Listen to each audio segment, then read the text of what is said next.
Hello YouTube and welcome to Tech Takshila. And if you might be following our channel, we release regular videos on system design and product management interview. But this is the first video in our new segment which we have called Food for Thought.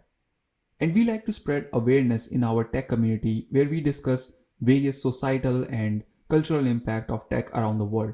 Since past few days, after interacting with a lot of our colleagues at office, we have realized that people are not fully aware of the new coronavirus that has been already declared an outbreak in China. We at Tech Takshila would like to inform our viewers of the potential danger of coronavirus so that you guys are better equipped and ready to save yourselves and your loved ones. A small disclaimer, this video is only for educational and awareness purposes. We are only using the facts that are shared by WHO and different government bodies with the public. So first, let's try to understand what coronavirus is.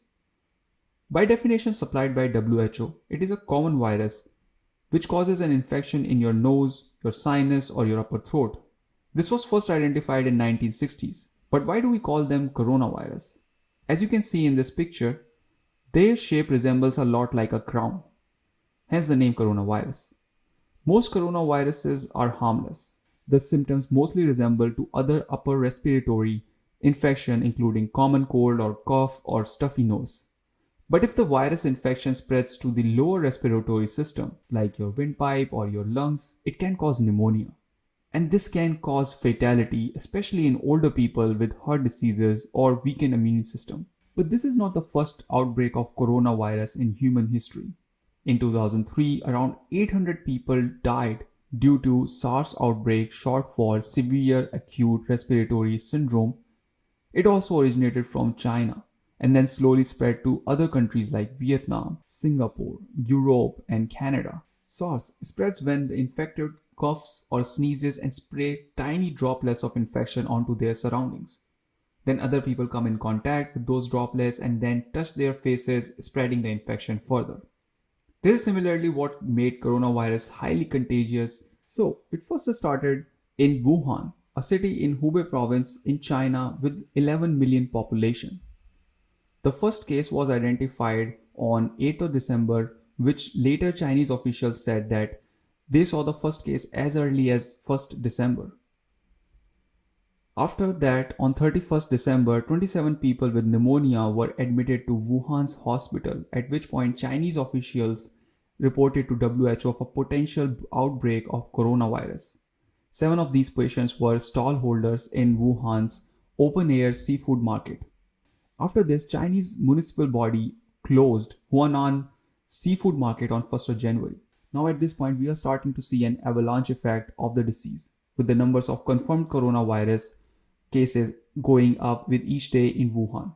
On 9th of January, Chinese officials reported the first fatality of a 61-year-old man who was a regular customer at the market.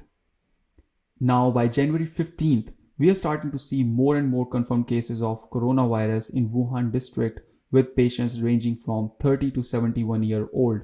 All this period, Chinese government really tried their best to contain the situation. On 18th of January, the Wuhan government organized an annual banquet of 40,000 families to show their compassion towards the people of China.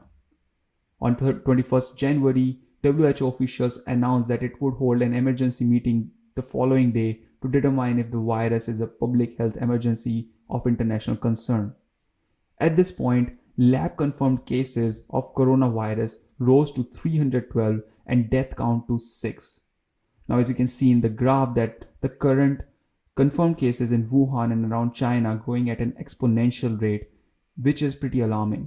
In the lieu of same, on 26th January, which is just a day before yesterday, WHO Director General said he is on his way to China to corroborate with Chinese government on the prevention of mechanism of coronavirus.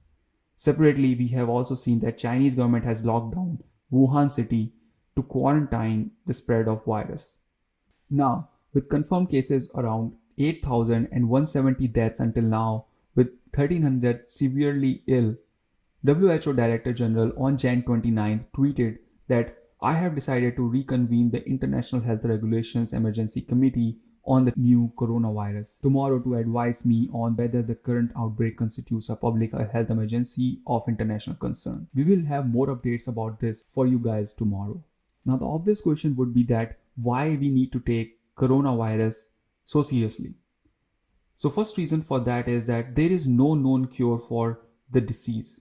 It totally comes down to patient's immune system to fight against the virus. Doctors can only cure symptoms but not fully eliminate the virus from the host.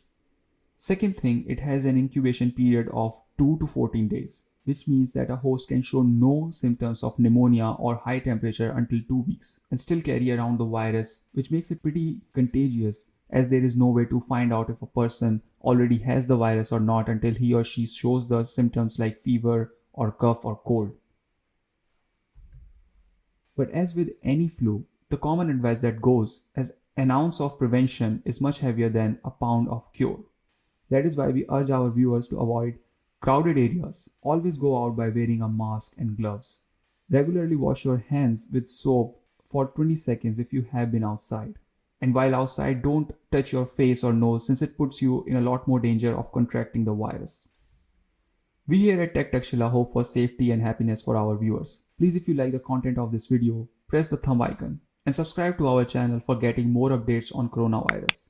We will do our best to keep you guys updated as the situation evolves and keep you informed of any specific research that is in progress to develop the vaccine. In the end, stay safe out there, friends.